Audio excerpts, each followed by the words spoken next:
বিবাহ করার পরে যদি মানুষ জেনায় লিপ্ত হয় তাহলে তাকে বাঁচানো যায় না, মর্মে একটি বুখারী মুসলিমের গুরুত্বপূর্ণ হাদিস। জাহাত ইমরাতুন গামেদিয়া, গামেদ সম্প্রদায়ের একজন মহিলা আসলো, এসে বলছে তাহিরিনী রাসূলুল্লাহ, আল্লাহ রসুল আমাকে পবিত্র করুন। তখন আল্লাহ রসুল বলছেন ইরজিই, তুমি বাড়ি ফিরে যাও, আস্তাগফিরিল্লাহ, তুমি আল্লাহর নিকটে ক্ষমা চাও, তুবি ইলাইহি, তুমি তওবা করো, তোমার পাপ ক্ষমা হয়ে যাবে। তার মহাপাপ, এটা আল্লাহ রসুল বুঝেছেন, কিন্তু তাকে ক্ষমা চাইতে বলছেন এই জন্য যে তার কোনো সাক্ষী সবুত নেই। তারপরে রসুল মহিলাটি বলছে আতুরাদ্দেদুনি কামার আতাত্তা মাইজ ইবনে মালিক, মাইজ ইবনে মালিকের বিচার না করে আপনি তাকে বারবার ফিরিয়ে দিচ্ছিলেন, আপনি কি আমাকে সেভাবে ফিরিয়ে দিতে চাচ্ছেন? ওয়ান্না হবলা মিনাজ জেনা, আপনি যাকে ফিরিয়ে দিতে চাচ্ছেন তার পেট উঁচু হয়েছে অবৈধ সন্তানে, আমার পেটে অবৈধ সন্তান আছে, দয়া করে আপনি আমার বিচার করে দেন। তো রাসূল সাল্লাল্লাহু আলাইহি ওয়াসাল্লাম বললেন আচ্ছা ঠিক আছে, ইরজিই হাত্তা তালেদি, তুমি বাড়ি চলে যাও, যেদিন তোমার বাচ্চা প্রসব হবে সেদিন আসিও, তোমার বিচার করে দেবো। মহিলাটি চলে গেল। যখন বাচ্চা প্রসব হলো, মুসলিম গ্রন্থে এসেছে সবেমাত্র বাচ্চা প্রসব হয়েছে, তাকে একটা ন্যাকড়াতে জড়িয়ে নিয়ে রাসূলের দরবারে উপস্থিত। আল্লাহ রসুল দেখেন বাচ্চা প্রসব হয়েছে, বিচার করে দেন। আল্লাহ রসুল দৃশ্য দেখে বলছেন ইরজিই, তুমি বাড়ি ফিরে যাও, ফারজিহে, বাচ্চাকে দুধ খাওয়াও, হাত্তা তাফতেমিহে, যেদিন বাচ্চা দুধ ছেড়ে দিবে সেদিন আসিও, বিচার করে দেবো। মহিলা চলে গেল। 2 বছর পরে মহিলা বাচ্চা নিয়ে বিচারালয়ে উপস্থিত। উল্লেখ্য যে বাচ্চা মায়ের দুধ 2 বছর খাবে এটা নয়, বাচ্চা মায়ের দুধ যতদিন বুকে দুধ আছে ততদিন বাচ্চা খাবে, 2 বছর হোক, 3 বছর হোক, 4 বছর হোক, 5 বছর হোক, তাতে আসে যায় না। কিন্তু দুধমা প্রজা প্রমাণের সময়সীমা হলো 2 বছর। একটা বাচ্চা একজন মহিলার দুধ খেয়েছে, তো ও যে দুধমা, এটা কতদিনের মধ্যে দুধমা প্রমাণ হবে? 2 বছরের মধ্যে যদি দুধ খায় তাহলে ও হলো দুধমা, আর যদি 2 বছর পার হয়ে গিয়ে দুধ খায় তাহলে ও দুধমা নয়। দুধ খাওয়ার সময়সীমা 2 বছর নয়, দুধমা প্রমাণের সময়সীমা হলো 2 বছর। কথাটা স্পষ্ট করতে চাইলাম, বুঝলেন কি না? তো 2 বছর পরে বাচ্চা বিচারালয়ে উপস্থিত।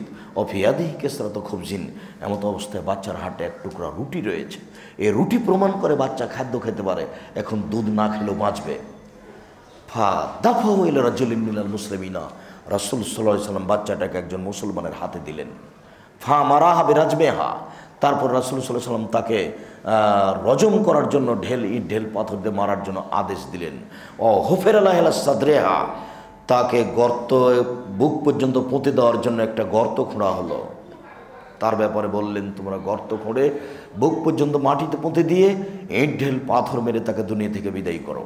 এটা মহিলার জন্য, পুরুষের জন্য নয়। কেন? মহিলাকে যখন ইট ঢেল পাথর মারা হবে তখন ও ছুটে পালাবে, কোথায় গায়ে লাগবে কাপড়, কোথায় লাগবে গায়ে কাপড়, থাকবে থাকবে না, এগুলো প্রকাশ পাবে, যার জন্য রাসূল সাল্লাল্লাহু আলাইহি ওয়াসাল্লামের পক্ষ থেকে এই বিধান। তার বুক পর্যন্ত মাটিতে পুঁতে দিয়ে চতুর্দিক থেকে ইট ঢেল পাথর মেরে তাকে হত্যা করতে হবে। বিধান এত জটিল, এখানে মানে শাস্তি হিসেবে এত জটিল কঠিন বিধান আর কোথাও নেই। কত কঠিন বিধান ভাবাই যায় না। একটা মানুষকে ফাঁসি দিয়ে মারা সহজ, একটা মানুষকে জবে করে মেরে ফেলা সহজ, কিন্তু একটা মানুষকে ইট দিয়ে মেরে ফেলা কি একেবারেই সহজ? কত কঠিন। কতক্ষণ পর্যন্ত মারবে, কতক্ষণ পর্যন্ত বেঁচে থাকবে, কখন নাক ফেটে যাবে, কখন চোখ ফেটে যাবে, কখন কান ফেটে যাবে, কখন মাথা ফেটে যাবে। খালিদ বিন ওয়ালিদ বলছেন যে আমি তার পাশে আসলাম, দিয়ে তার মাথার উপর একটা পাথর মারলাম। ফাতানাজ্জাহ দাম আলো, যে খালিদ পাথরটা মাথায় লেগে মাথা ফেটে রক্ত ছিটে খালিদের গায়ে লাগলো, তাহলে মনে হচ্ছে পাশাপাশি, এবং খুব জোরে ছিটে এসেছে। ফাসাব্বাহা, খালিদ তাকে গালি দিয়ে বসলেন। তাদের কোনো ভাষায় হবে ছি ছি ছি ছি, একজন জেনাকারিনী মহিলার গায়ের রক্ত আমার গায়ে লাগলো। তখন আল্লাহ রসুল বলছেন বাহালে খালিদ, খালিদ থামো, লাকা তাওবাত, লাকা তাওবাত তাওবাতাল্লাহ সাহেবা মাকসিল্লাহ গফিরাল্লাহ। এই মহিলা তোবা করেছে, আল্লাহর কাছে ক্ষমা ভিক্ষে চেয়েছে। খালিদ, এইরকম তোবা যদি পৃথিবীর কোনো বড় থেকে বড় পাপী করে তবু তার পাপকে ক্ষমা করা হবে। খালিদ, তুমি গালি দিও না। এরপরে ফসল্লা রাসূলুল্লাহ সাল্লাল্লাহু আলাইহি সাল্লাম, আল্লাহ রাসূল তার জানাজা করলেন, তার কাফন দাফন করলেন। তাহলে বোঝা গেল 1 নম্বরে যে খালিদ তুমি গালি দিও না, তাকে তওবা করেছে, তার মানে তার তওবা কবুল হয়ে গেছে। তারপরে তিনি নিজে জানাজা করলেন, মানে তার পাপ নেই বলেই তিনি জানাজা করলেন। ওইদিকে তিনি বললেন খালিদকে যে খালিদ তুমি গালি দিও না।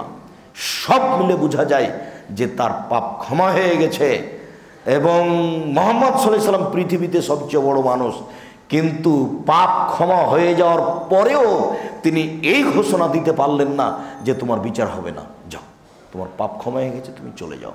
তার মানে জেনা করার পরে যদি মানুষ জেনায় লিপ্ত হয় তাহলে প্রমাণ হয়ে গেলে তার বেঁচে থাকার কোনো পথ নাই, কোনো পথই নাই। সম্মানিত মসজিদের মুসল্লি, আমি আপনাকে এ মর্মে জোরালোভাবে অনুরোধ জানাচ্ছি যে এটা ঘৃণিত পাপ, জঘন্য পাপ, মহাপাপ, যার শাস্তি হচ্ছে দুনিয়া থেকে বিদেয় হওয়া, বাঁচার কোনো পথ নেই। দেখেছেন এত বড় পাওয়ারফুল মানুষ, এই তোবা করে পাপ ক্ষমা হয়ে গেছে, তবুও তার পাপটা মোচনের ঘোষণা তিনি দিতে পারলেন না। তিনি শেষ পর্যন্ত তার শাস্তি দেওয়ার আদেশ করলেন তোবা কবুল হওয়ার পরেও।